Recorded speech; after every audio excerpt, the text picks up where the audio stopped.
So yan po mga kalingap, mga kaibigan. Ngayon po ay selebrasyon.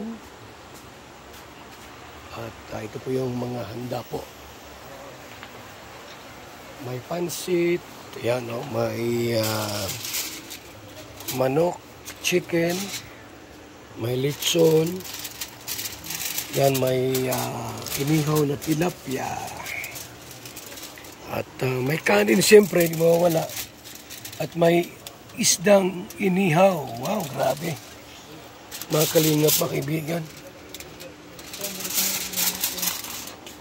At siyempre po, hindi mawawala ang pangtulak. Yan po, mga kalingap, mga kaibigan. Siyempre po, mamaya po meron din pong video key na yan, habang ang iba po naliligo. At iba po ay magkakantahan dito, mag-videoke.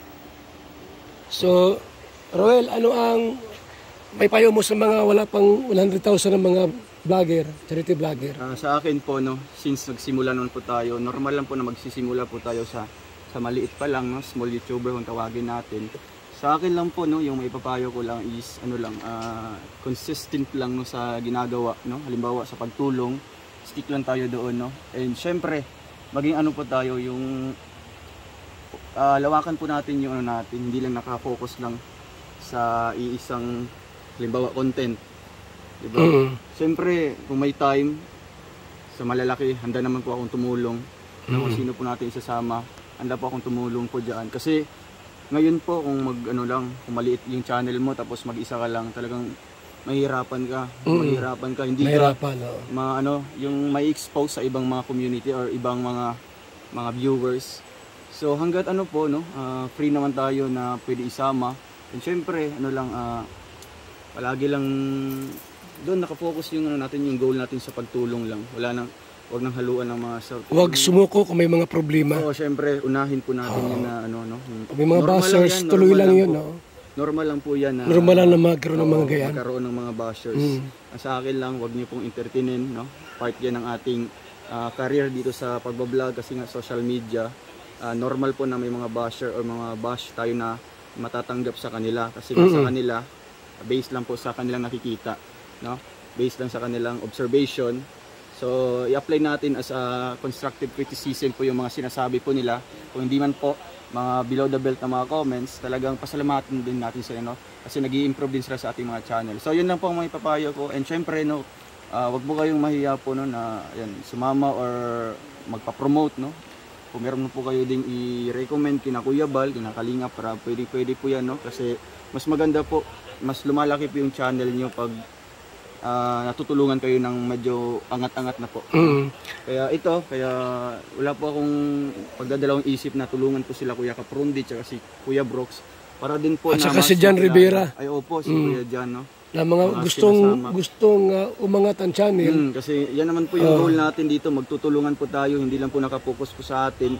Gusto ko din po ma-share po sa lahat po ng mga kasamahan po natin yung natatanggap ko po ng mga blessings, kasi nga sobra-sobra na po sa akin. Kaya sa mga willing po, kagaya po nila Kuya John Rivera, sila Kalingap Victor, na free po. Huwag na lang i-bash yung nagpa-promote.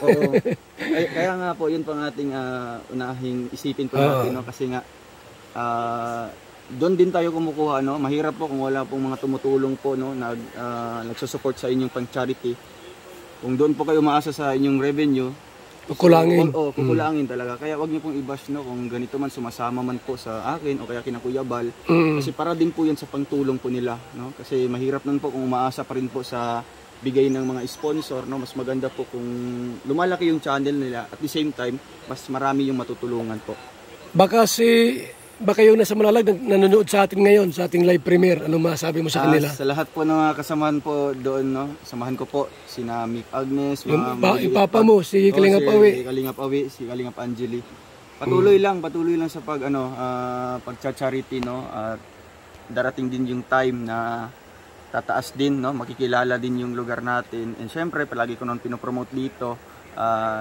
Andito naman tayo para mag-support din doon sa mga charity nila. Halimbawa may scout sila, handa naman tayo magpaabot din ng tulong, So bali, ako din mismo yung makabigay ng tulong sa kanilang na charity doon or na i-scout. Kaya ano lang, patuloy lang. Congrats kay Ruel of Malalag. Salamat po kay Kuya Bal, no? Siyempre di ko din Sana, hopefully, mga ilang buwan, mag 500,000 ka na. Salamat po, no? Tapos mag 1 million, 2 million, 3 million, hanggang sa tumasa Basta po pataas. sa akin, hindi naman po siya nagmamatter po, no, kung gaano kataas yung subscribers natin. Mas maganda po, no, kung makikita natin na mas marami tayong mga achievements sa pagtulong, no.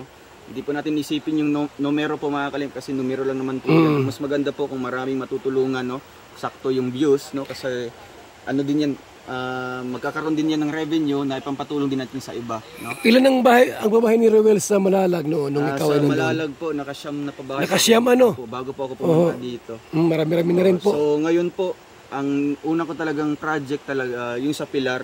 Kaya ina-update ko yung pabahay mo, Kuya Bal, para yung karpentero doon nagagawa. Sa akin naman po. So after nun, yun ang sa iyo ang susunod. Po, kasi naka naman po yung budget sa Pilar, Sorsogon, okay. Kung meron po tayong mga ano dito, mga ibang mga halimbawa, nire-repair lang, no? Hindi naman siya pasok sa ating pabahay, no? Bali ano lang, mukhang renovation lang. Kasi may mga iba namang nagbabash daw na ganito daw yung mga pinapagawang bahay ko dito. Sa akin po, no, dinidepende din natin yan kung anong lokasyon nila. Halimbawa, nasa talagang lugar na hindi sa kanila. Tama. Lang, walang alam yung may-ari. So, kailangan, ano lang. Pag repair lang, ano lang yan, plywood na tayo, hardip o light materials lang. So, kasi pag sayang yung bahay. Kagaya doon sa Pilar, no? Sariling lote naman nila kasi binili din natin yung lote. So, simentado din doon, no? Or ibabagay din natin kung anong mga simula ng mga pabahay doon. Okay, salamat. Abang na lang po, mga kalingap, na sa ating mga project po dito. Yan. Salamat po sa mga support po ninyo. Mga kalingap, mga kaibigan, salamat po sa inyong suporta po sa Team Kalingap. Kina Ruel of Malalag, Kalingap Awi, Kalingap Angeli, Rhea Olarte, ayan po sa Malalag, at Mick and Agnes Vlogs. At siyempre po sa lahat ng mga matyaga at talagang nagsumika po upang isulong po ang pag-charity sa buong Pilipinas. Shout out po sa lahat, mga kaibigan, mga kalingap. Thank you so much.